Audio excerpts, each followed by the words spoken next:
Hello दोस्तों, तो last time अपन ने जो किया हुआ था उसके बाद अभी ये आफ्टर 300 हमारा जो सीरीज होने वाला है वो है। इसमें जो केवीएस 2018 में जो क्वेश्चन आए हुए थे उसको थोड़ा सा डिस्कस करेंगे। ठीक है, जो भी मेरे साथ बने हुए हैं उनको पता है कि अभी हम डी ट्रिपल एस बी की तैयारी कर रहे हैं। और ये मैं बताऊं तो डी ट्रिपल एस बी से अगर आप एक्सपेक्ट करेंगे तो ऐसा ही क्वेश्चन एक्सपेक्ट करना जिसको आप विद इन 20 सेकंड या फिर बोल सको 15 सेकंड आप आंसर कर सको। ठीक है, 15 सेकंड में अगर आप आंसर नहीं कर पा रहे हो किसी क्वेश्चन को, तो आपके अंदर कोई कमी है अगर वो सिंगल वर्ड का आंसर है। और अगर वो सिंगल वर्ड का आंसर नहीं है, बहुत कैलकुलेटिव है, तो डी ट्रिपल एस बी में वो आएगा ही नहीं। ठीक है, नॉर्मली ऐसा देखा गया है जिसके तहत मैं बोल रहा हूँ। ठीक है, मैं कोई ऐसा ऑथराइज पर्सन नहीं हूँ, प्लीज मैं ऐसा मत बोल देना कि सर आप ऐसा कैसे बोल सकते हो। ठीक है, चलिए। तो यहाँ पे हम लोग स्टार्ट करेंगे। ट्रेजरी बिल जो है उसके बारे में यहाँ पे ये करते हैं। ठीक है, तो ट्रेजरी बिल जो है वो किस मतलब किस ऑर्गेनाइजेशन के द्वारा इशू किया जाता है। ठीक है, पहली बात तो ये क्वेश्चन है बनता है। तो ये केंद्र सरकार के द्वारा है ना इशू किया जाता है। और ट्रेजरी बिल, इस क्वेश्चन में क्या था, ट्रेजरी बिल अल्पकालीन उधारियों का एक ऐसा प्रलेख है जो 1 वर्ष से कम अवधि में परिपक्व होता है, इसका उपयोग किया जाता है। तो ट्रेजरी बिल का यूज सेंट्रल गवर्नमेंट जो होती है वो ऐसी चीजों के लिए करती है जहां पे उसको लोन चाहिए या कुछ चाहिए, शॉर्ट टर्म लोन चाहिए होता है, ऐसी चीजों के लिए वो ट्रेजरी बिल इशू करती है। ठीक है, नेक्स्ट क्वेश्चन पे आते हैं। क्वेश्चन नंबर 72 हमको बोलता है कि शुद्ध मौद्रिक मदों में क्रय शक्ति लाभ अथवा हानि का अभिकलन करते समय निम्नलिखित में से किस खाते को गैर मौद्रिक रूप में वर्गीकृत किया जाता है। ठीक है, मतलब ऐसा कौन सा खाता है जो कि मौद्रिक नहीं है, गैर मौद्रिक है। तो गैर मौद्रिक बोलने का मतलब होता है जहां पे वो नॉन मॉनेटरी है, मनी इसमें इन्वॉल्व नहीं है। तो हमको सबको पता है कि जो डेप्रिसिएशन होता है वो उसमें पैसा इन्वॉल्व नहीं होता है। तो एक्यूमुलेटेड डेप्रिसिएशन यानी कि क्वेश्चन, इस क्वेश्चन का option number 2, accumulated depreciation of equipment, इसका सही आंसर हो जाएगा। Question number 73, which one is correct. तो आंसर जो आपका होगा वो पहला ही जो है आपका किराया, प्रकाश और पर्यवेक्षण लागत। देखिए, किसी भी जगह पे आप किराया, वहाँ की लाइट, वहाँ का जो नॉर्मल जो भी इवन द रिफ्रेशमेंट एक्सपेंसेस, ये सब आपके नॉर्मल एक्सपेंसेस होते हैं। ठीक है, कॉमन एक्सपेंसेस होते हैं, मतलब ये तो होना ही है भाई, है ना। बाकी के जो है वो आपके गलत हैं। ठीक है, चलिए क्वेश्चन नंबर 74, निम्नलिखित में से कौन सा तत्व कंप्यूटर प्रणाली का नहीं है। ठीक है, तो ये भाई साहब जिनका भी पेपर था ये इन्होंने प्यूपल लगा के रखा हुआ है। तो नहीं, लोग यानी कि पीपल जो होते हैं वो प्रणाली का हिस्सा होते हैं। एक होता है सॉफ्टवेयर और एक होता है हार्डवेयर, और उसको रन करने के लिए चाहिए इंसान। ठीक है, यानी कि ऑप्शन 4। तो इसमें कौन सा हिस्सा नहीं है, सो ऑप्शन 1, इंटरनेट इसका हिस्सा नहीं है। बिना इंटरनेट के भी हम कंप्यूटर चला सकते हैं, लेकिन बिना इंसान के कंप्यूटर नहीं चला सकते। क्वेश्चन नंबर 75 है, माल दोषपूर्ण पाए जाने पर रेशमा ने 10,000 का माल राजेश को वापस कर दिया है। देखो इतना ही स्टेटमेंट आपके दिमाग में रहना चाहिए, इसी के लिए मैंने बोला था कि डी ट्रिपल एस बी में आ सकता है। आप नहीं कर पा रहे हो तो कमी आपके अंदर है। ठीक है, तो आपको उसको दूर करनी है। तो माल दोषपूर्ण पाया गया, है ना, रेशमा ने वापस किया राजेश को। लेकिन हमको पूछ क्या रहा है, राजेश के द्वारा कौन सा प्रपत्र तैयार किया जाएगा।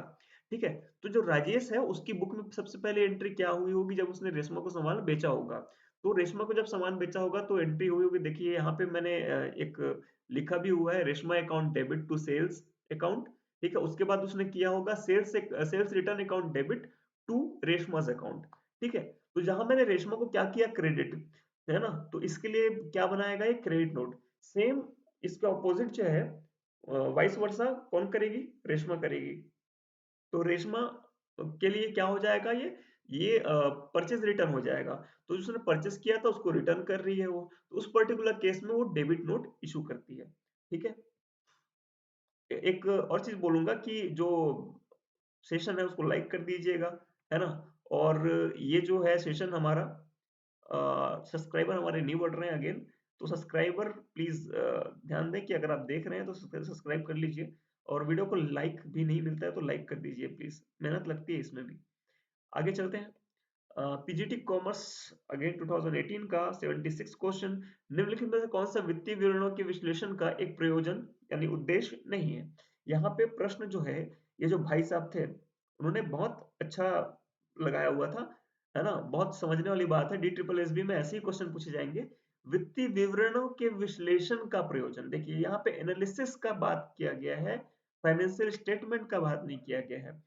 तो जो आंसर 3 है आपका है वही हो जाएगा, जो to show financial position through balance sheet and profitability through profit and loss account. ये आपके फाइनेंशियल स्टेटमेंट का पर्पस होता है, आपके एनालिसिस का पर्पस नहीं होता है। ठीक है।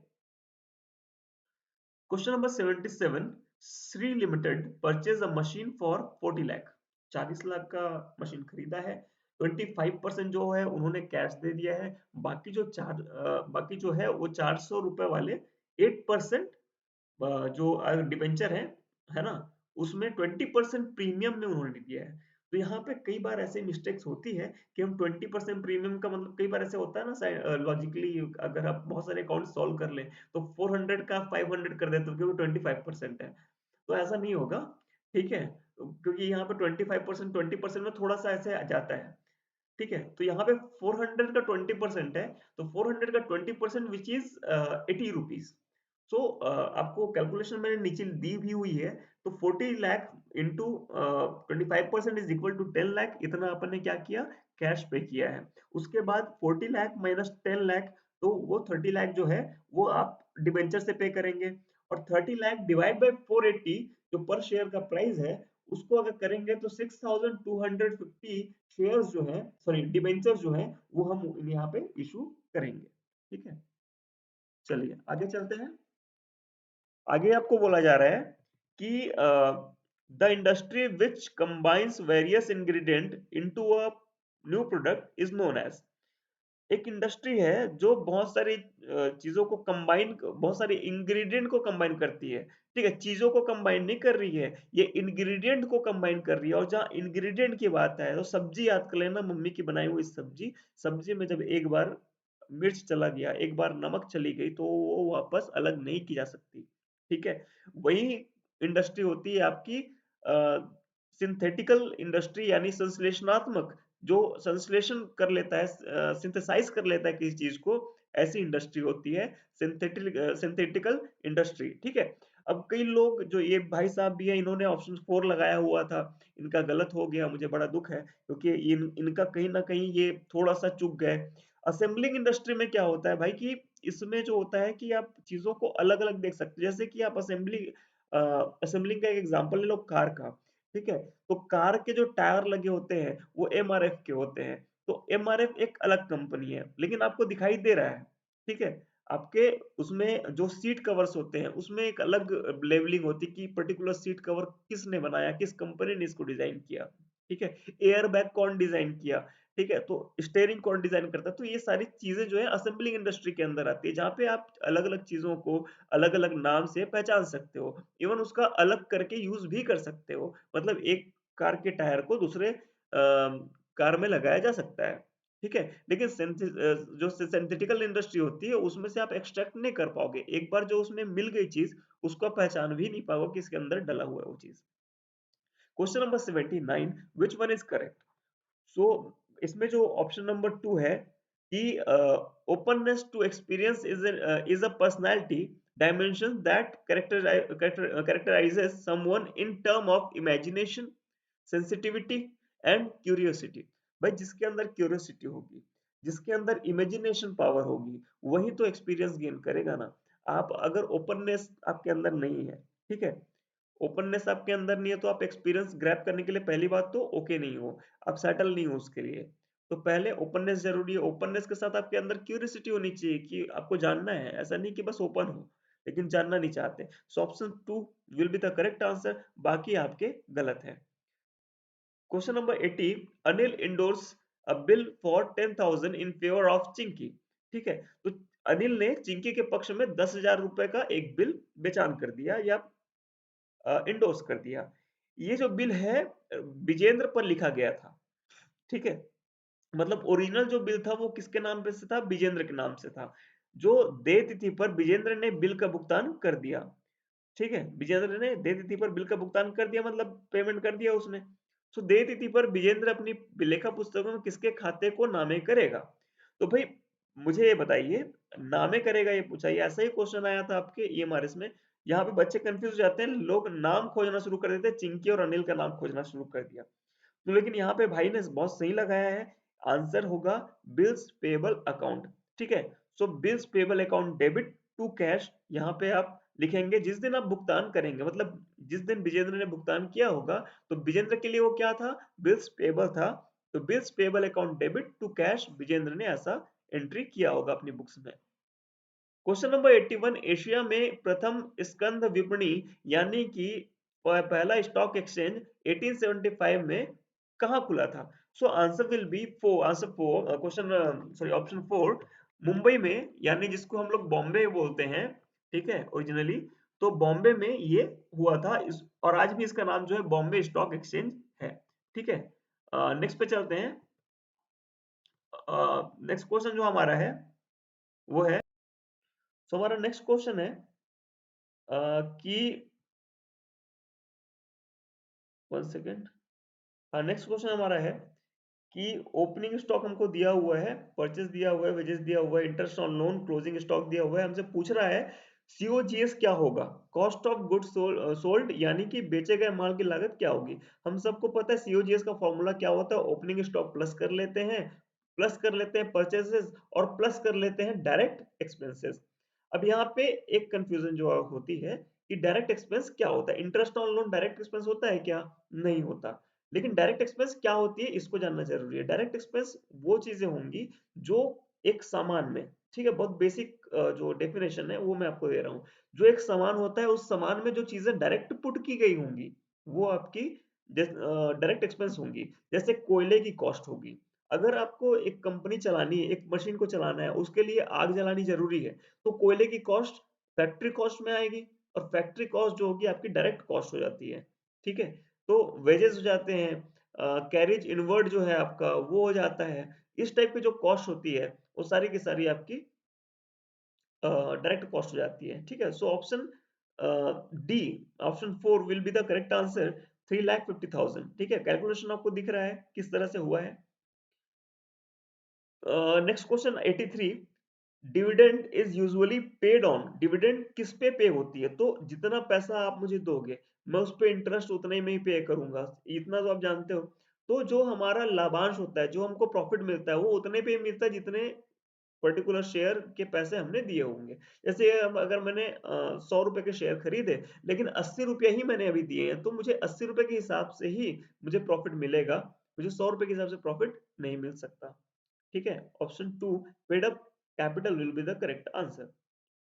84 जो है, group of instruction that direct computer is known as, वो ऐसे ग्रुप ऑफ इंस्ट्रक्शन जो होते हैं, आदेश जो होते हैं, आदेशों का समूह जो होता है, जो कंप्यूटर को निर्देश देता है कि क्या करना है, उसको हम क्या बोलते हैं? उसको हम बोलते हैं प्रोग्राम। मतलब एक प्रोग्राम रहता है, जैसे मैंने इंटर दबाया, उसको पता है कि इंटर दबाने का मतलब क्या होता है, ठीक है। नेक्स्ट क्वेश्चन है, there are some query type that are required for generating the accounting report. Which of the following is not a query type? कौन सा एक query type नहीं है? So summary query जो होती है, सॉरी इसमें वो गलत लगाया भाई साहब ने। आंसर जो आपका होगा डेटा क्वेरी, ठीक है। डेटा क्वेरी कोई क्वेरी टाइप नहीं है, ठीक है। बाकी आपका जो सिंपल क्वेरी होती है, पैरामीटर क्वेरी होती है, समरी क्वेरी होती है, एक्शन क्वेरी होती है, क्रॉस टाइप क्वेरी होती है, एसक्यूएल क्वेरी होती है, ये सारे के सारे जो आपके हैं वो आपके क्वेरी टाइप है। नेक्स्ट क्वेश्चन है, Dinesh software limited forfeited 200 share of 100 each. देखिए ये क्वेश्चन थोड़ा सा लंबा लग जरूर रहा है कुछ नहीं इस क्वेश्चन में, ठीक है। सो दिनेश सॉफ्टवेयर लिमिटेड ने 100 प्रत्येक 60 रुपए याचित वाले 200 अंश जो करीना को जारी किए गए थे, जिन पर 20 रुपए प्रति अंश के हिसाब से भुगतान वो कर चुकी है, जब्त कर लिए। भुगतान उसने कितने रुपए का किया? 20 रुपए का किया। 150 अंश रजनी को 45 रुपए प्रति अंश में 60 रुपए प्रदत्त मानते हुए पुनर्निर्गमित कर दिए गए। मतलब यहाँ पे 60 रुपए का शेयर जब 45 रुपए में इशू किया गया तो नुकसान कितने का हुआ? 15 रुपए का नुकसान हुआ। और उसके पहले जो हमने करीना से पैसे मिले थे, वो कितने मिले थे? 20 रुपए मिले थे। मतलब 15 रुपए जो मुझे नुकसान हुए रजनी को इश्यू करने में, और 20 रुपए जो मुझे फायदा हुआ था फॉरफिट करने में करीना से। तो दोनों के बीच अब नुकसान और फायदे में अगर मैं माइनस करूं 20 माइनस 15, जो फायदा माइनस नुकसान, तो मेरा 5 रुपए का मेरे को अल्टीमेट फायदा हो रहा है। और उस अल्टीमेट फायदे को मैं जितना शेयर इशू कर चुका हूं यानी 150 शेयर, तो 150 multiply by 5 is equal to 750 rupees. So option A will be the correct answer. Okay, calculation मैंने शो कर दी है। क्वेश्चन नंबर 87, एन एक असंतुष्ट उपभोक्ता है, तो अगर वो राज्य उपभोक्ता आयोग में शिकायत करना चाहता है, उस केस में क्या होगा? 20 लाख से अबव बट 1 करोड़ से ज्यादा ना हो। तो ये आंसर आपका सही हो जाएगा। तो ये जो है आपका राज्य उपभोक्ता की बात की गई डिस्ट्रिक्ट के केस में, है ना? सॉरी, स्टेट के केस में। तो ये सही हो जाएगा ऑप्शन 4। अगर डिस्ट्रिक्ट के केस यानी डीसी डीआरएफ जो बोलते हैं, उसमें अप टू 20 लाख तक होता है। और अबव 1 करोड़ जो होता है वो आपके सेंट्रल गवर्नमेंट में जाता है। Question number 88, which one is true? So कौन सा एक सही है? जो आपका आंसर है, अब 4 चीज़ें हैं, तो पहला जो आपका आंसर हो जाएगा, लेखांकन एक सामाजिक विज्ञान है, यही आपका सही आंसर हो जाएगा। लेखांकन क्या है? एक सामाजिक विज्ञान होता है जिसमें बहुत सारे सामाजिक तत्व इन्वॉल्व होते हैं। जैसे कि आप अगर इकोनॉमिक्स पढ़ते हैं तो इकोनॉमिक्स में भी आप 2 चीज़ें पढ़ते हैं, ठीक है? तो 2 चीज़ों में आप माइक्रो और मैक्रो पढ़ते हैं। और अगर इसको हम रिलेट करें अकाउंटिंग से, तो 11th का चैप्टर 1 ही आपको बताता है कि माइक्रो और मैक्रो जो होते हैं अकाउंटिंग से बहुत ज़्यादा ही रिलेट करते हैं, ठीक है? सो अकाउंटिंग क्या है? एक सोशल साइंस है। Question number 89, a machine was purchased on 1st April 2017 for 10 lakh, and on October 1, 2027 a new machine was added for 4 lakh। 2017 अप्रैल को 10 लाख खरीदा और अक्टूबर 1 2017 को 4 लाख का खरीदा। अब बैलेंस जो है मशीन अकाउंट का क्या होगा अगर डेप्रिसिएशन डिमिनिशिंग बैलेंस पे चार्ज होता है? भाई इसमें डिमिनिशिंग बोले, स्ट्रेट लाइन बोले, कोई मतलब नहीं होता है, क्योंकि आपको उसी साल का ही निकालना है, उसी साल के एंड का ही निकालना है। तो अब मैंने कैलकुलेशन नीचे दी हुई है, आप देख सकते हैं। 10 लाख का 20% होगा 2 लाख, 4 लाख का 20% 6 महीने के लिए लगाना है, मतलब 10% हो जाएगा अल्टीमेटली, जो कि होगा 40,000 रुपए। तो 14 lakh minus 2 lakh 40,000 is equal to 11 lakh 60,000। So option C will be the correct answer. Question number 90, analysis of comparative financial statement. It will be the last question of the day. And the question says that analysis of comparative financial statement includes. So there are 4 questions, options, but the last one will be the correct one. Horizontal analysis, common size statement, comparative financial statement का एक क्या बोल सकते हैं type है, लेकिन उसके अंदर ही 2 टाइप होते हैं, हॉरिजॉन्टल और आपके ये क्या बोलते हैं, कॉमन साइज स्टेटमेंट, ठीक है? सो जो कॉमन साइड स्टेटमेंट होता है कंपैरेटिव के लिए आप हॉरिजॉन्टल यूज़ करते हैं। हॉरिजॉन्टल बोलने का मतलब जो लास्ट टाइम आप 2013 के पहले, कंपनीज़ एक्ट 2013 आने के पहले जो हॉरिजॉन्टल आपके कंपनी के वो बनते थे, क्या बोलते हैं, बैलेंस शीट बनते थे। वैसे ही आप 2-3 ईयर के बैलेंस शीट को 2018, 2019 ऐसे करके आप अलग-अलग, अलग-अलग दिखा देते हो, ठीक है? इसी को आप हॉरिजॉन्टल एनालिसिस बोलते हैं, ठीक है? ये बोलता है कि which one is the characteristics of transformational leader? जब भी ये ट्रांसफॉर्मेशनल लीडर की बात आए, आप हमेशा याद रखिए महात्मा गांधी जी को, ठीक है? तो इसमें जो है उनकी विशेषता, वो है आपका point 1, gives personal attention, treats each employee individually, coaches and advises। ठीक है? प्रत्येक कर्मचारी पर व्यक्तिगत ध्यान देता है, उसके साथ एक-एक कर बर्ताव करता है, उसे सिखाता है और सलाह देता है। Okay? Which one is not, ये देखिए नॉट जो है ना, इसको आप बहुत मन से रखिए हमेशा। Not a role of public sector, कौन सा पब्लिक सेक्टर का रोल नहीं है। पब्लिक सेक्टर बोलने का मतलब जो गवर्नमेंट कंपनीज हमारी होती है, रेलवे आप ले लीजिए, ठीक है, तो या फिर बीएसपी है, सेल है, सारे जो है पब्लिक सेक्टर कंपनीज है हमारी, तो इनका रोल नहीं होता है। तो इनका जो है कभी मोटिव जो होता है प्रॉफिट अर्निंग का नहीं होता है। Okay, which one is true, कौन सा एक ट्रू है। तो पहला पॉइंट से पढ़ना शुरू करते हैं। प्रबंध पेशे की समस्त अपेक्षाओं को पूरा नहीं करता है। प्रबंधन जो है पेशे की समस्त अपेक्षाओं को पूरा नहीं करता है ना, पहला पॉइंट है। दूसरा पॉइंट ये बोलता है, कुछ कुछ तो सही है इसमें, है ना, सही तो लग रहा है। प्रबंधन को द्विस्तरीय कार्यकलाप माना जाता है, नहीं, ये तो गलत है, ये त्रिस्तरीय है। थ्री लेयर्स में, लेवल्स में इसके होते हैं। और ये बोल रहा है नियोजन समस्याओं को की रोकथाम कर सकता है, प्लानिंग कैन प्रिवेंट प्रॉब्लम। जी नहीं, प्लानिंग केवल अ, एक तरह से आपका वो है कि प्लानिंग जो है फ्यूचर में जो प्रॉब्लम्स आने वाली हैं उससे कैसे बचा जाएगा इसके लिए होता है, ना कि ये कि उससे हम बच ही जाएंगे। जरूरी नहीं कि बच जाए, बच गए तो अच्छी बात। आखिरी पॉइंट है organisation, organising function examines the activities and resources required to formulate the plan. जो संगठन होता है, प्रकार्य होता है, योजना बनाने हेतु आवश्यक क्रियाओं और संसाधनों की जांच करता है। जांच नहीं करता है, इकट्ठा करने को ऑर्गेनाइजिंग बोलते हैं, ठीक है, ऑर्गेनाइज करना, इकट्ठा करना। तो option one will be your correct answer.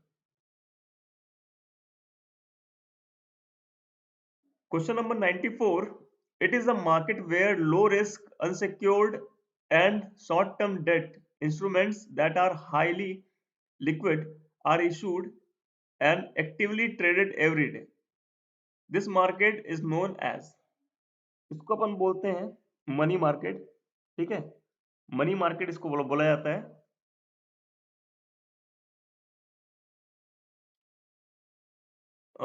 An initiative launched by Government of India on September 25, 2014 with the major objective of job creation and skill enhancement। तो ये जो कीवर्ड्स हैं, है ना, स्किल इनहेंसमेंट, ये यही आपका है स्किल इंडिया, ठीक है, option four will be correct answer. Question number 96 बोलता है, अंकित ने भावना पर 60,000 रुपए का एक बिल लिखा। Ankit draw bill on Bhavna for 60,000। Ankit endorse it to Charu. Ankit ने इसको चारू को दे दिया in settlement of 70,000 at a discount of 2%।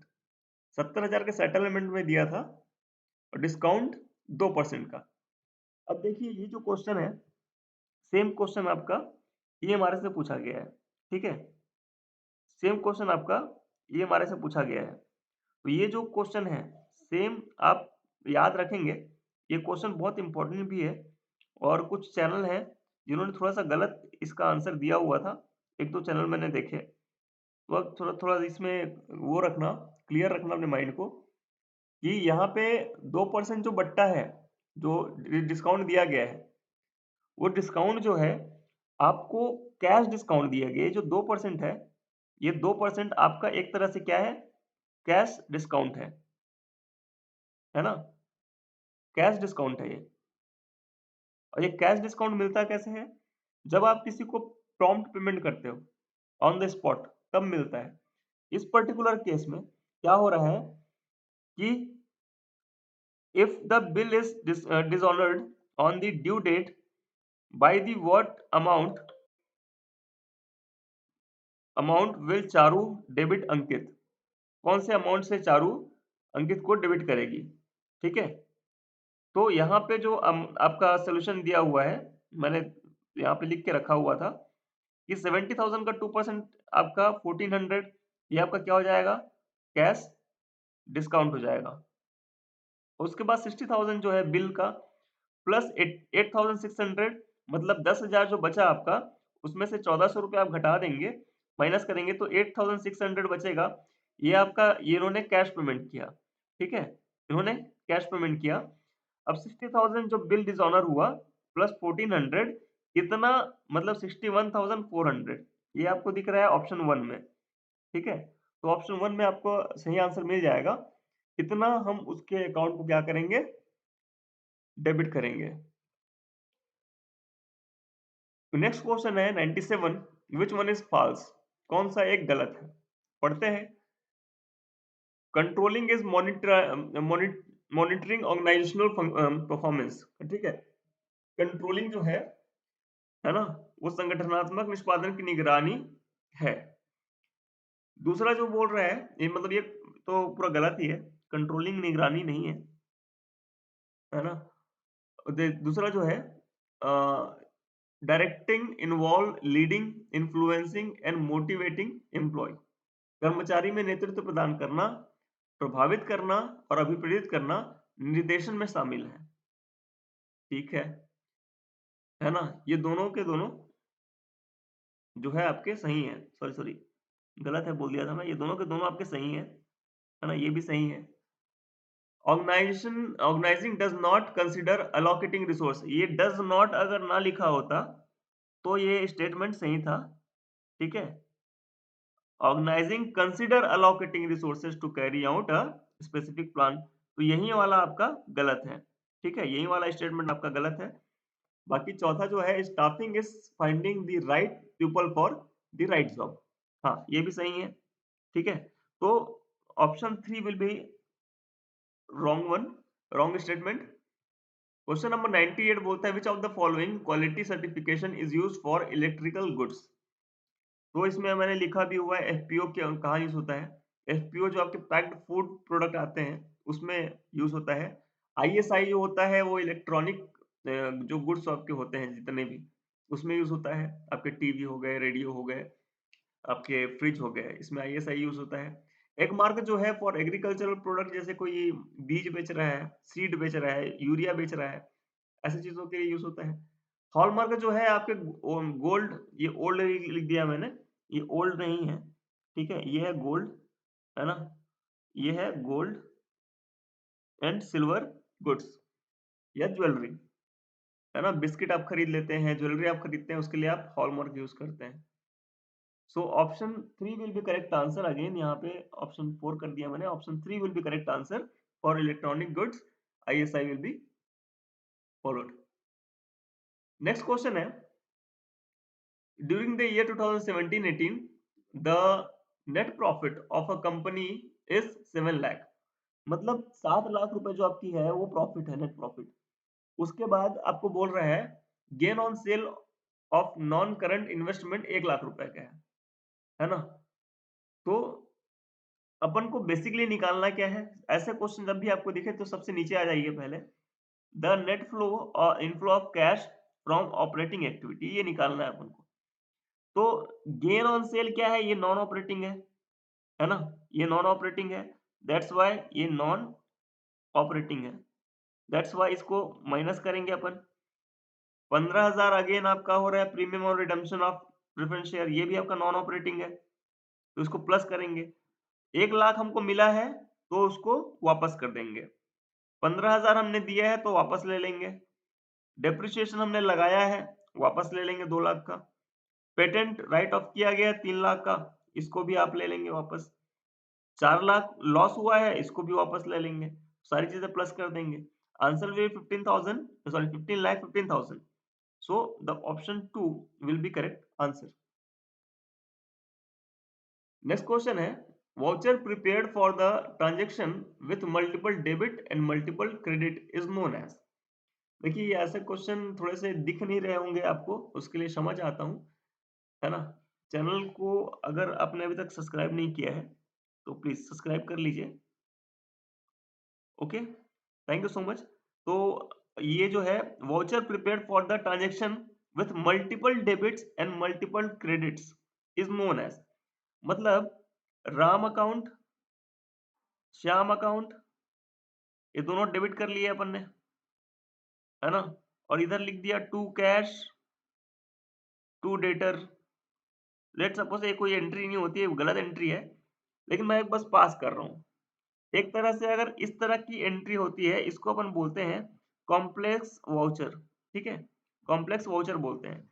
अगर इसी में से मैं ये बोलूं इसी में से अगर मैं ये बोलूं कि क्या बोलते हैं, आपका जो राम और श्याम है, इसमें से आपका राम को मैं गायब कर देता हूँ, ठीक है, राम को मैं गायब कर दिया।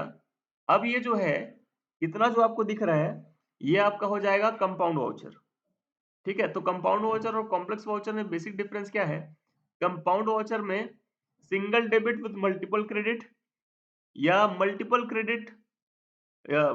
डेबिट्स विथ सिंगल क्रेडिट, इस तरह से होता है। मतलब एक जो पक्ष होगा वो सिंगल होगा और सेकंड जो पक्ष होगा वो मल्टीपल होगा।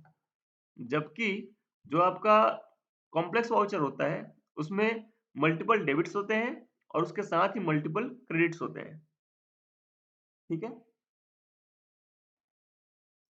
नेक्स्ट क्वेश्चन है, the reserve bank of India was established in, कब एस्टेब्लिश हुआ था रिजर्व बैंक ऑफ इंडिया? तो हमसे आंसर पूछ रहा है, तो answer will be option two, आपका 1935, ठीक है, 1935 will be the right answer. Question number 102, which one is correct, है ना, 102 पूछ रहा है कौन सा एक सही है।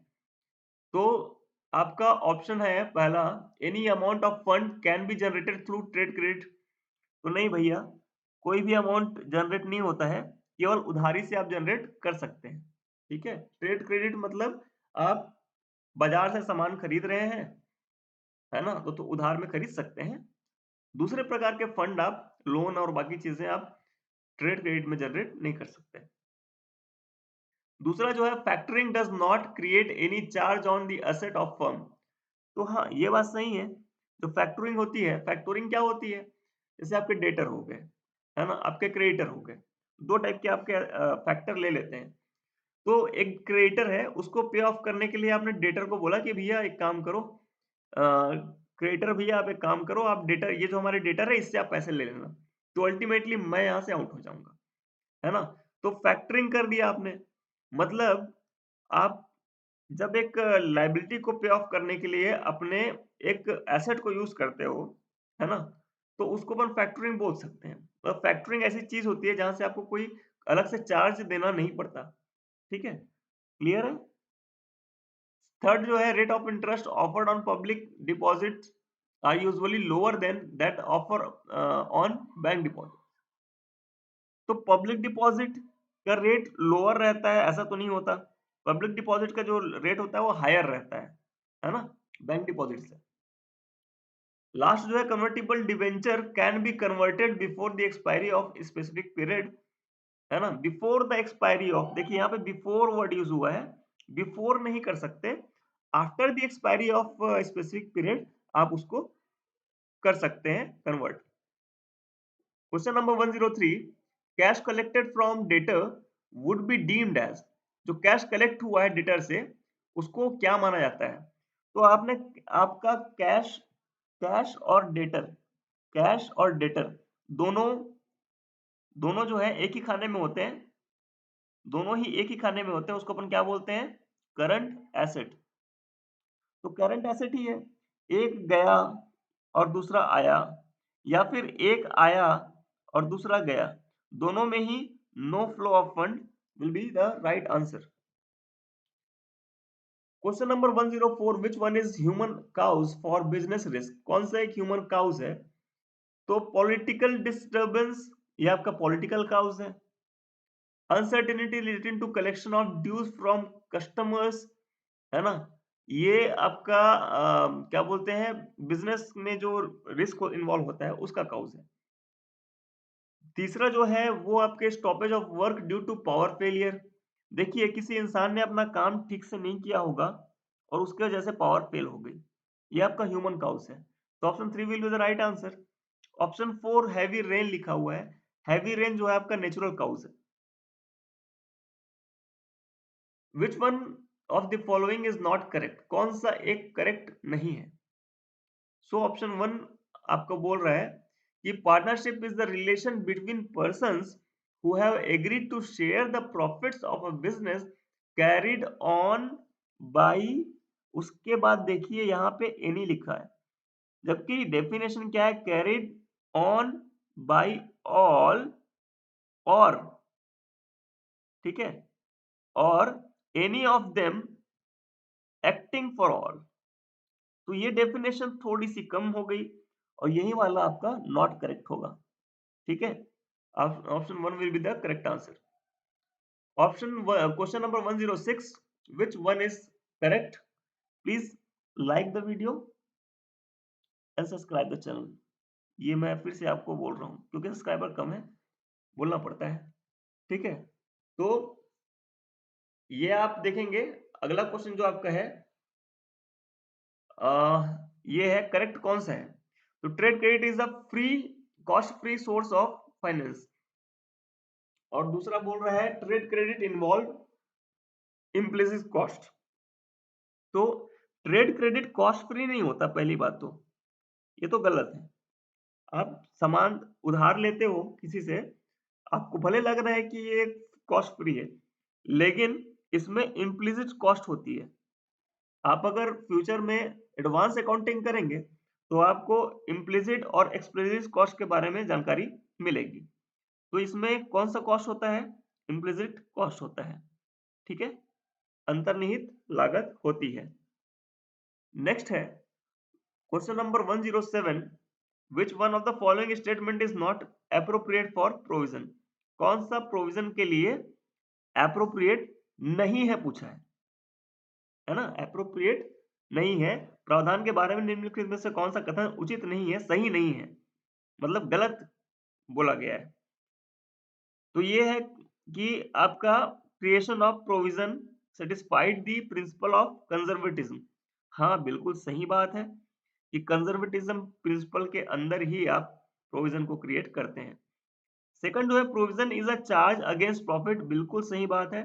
प्रोविजन जो है आपके लाभों के विरुद्ध एक प्रभार है, यानी चार्ज है। क्वेश्चन नंबर पॉइंट नंबर 3 बोलता है कि provision is a created for non liability. बिल्कुल, प्रोविजन जो होता है वो नॉन लायबिलिटी के लिए बनाया जाता है। अननोन लायबिलिटी के लिए आप क्या बनाते हैं, ये मुझे बताइएगा, ठीक है। नॉन लायबिलिटी के लिए तो आपने प्रोविजन बना दिया, अननोन के लिए आप क्या बनाते हैं, कमेंट कीजिए। क्वेश्चन पॉइंट नंबर 4 बोल रहा है provision is created for strengthening the financial position of the business. बिल्कुल नहीं, फाइनेंशियल पोजीशन को स्ट्रेथन करने के लिए बिल्कुल नहीं। हम लोग फाइनेंशियल पोजीशन को सही हालत में दिखाने के लिए, सही ढंग से उसकी व्याख्या कराने के लिए प्रोविजन क्रिएट करते हैं, ताकि भ्रामक जानकारियां ना फैले। जैसे कि आपके खिलाफ एक लीगल सूट फाइल हुआ है ना, उसमें हो सकता है कि आपको नुकसान हो जाए, तो आपने क्या कर दिया, आपको पता है कि ये नुकसान होने वाला है भैया, तो आपने प्रोविजन क्रिएट करे किया, ठीक है, प्रोविजन क्रिएट किया। तो जो प्रोविजन है वो, उसमें जो पैसा लगा हुआ है वो कहीं पे जाके पे होने वाला है ना, मतलब ये अल्टीमेट जो है आपका पैसा नहीं है, ये देने के लिए आपने रखा हुआ है। इससे आपकी फाइनेंशियल पोजीशन स्ट्रेंथिंग नहीं होगी, जबकि आपके फाइनेंशियल स्टेटमेंट को आप सही तरीके से पेश कर रहे हैं किसी के सामने। अगला जो है question number 108, fund flow statement is study of. Fund flow statement किसकी स्टडी है, ठीक है। So option 3 will be the correct answer. Fund flow and cash flow are the studies of change in working capital. Question 109, profit after tax for the year ending 31st March 2018 amounted to 5,40,000, which showed an increase of 50% over the profit after tax for the previous year. The profit after tax for the previous year amounted to कितना रुपए होगा? मैंने नीचे दिया हुआ है इसका, है ना, इसको आप देख लीजिए। ये बिल्कुल ऐसा ही होगा जब भी कभी इस टाइप के क्वेश्चन आए। So option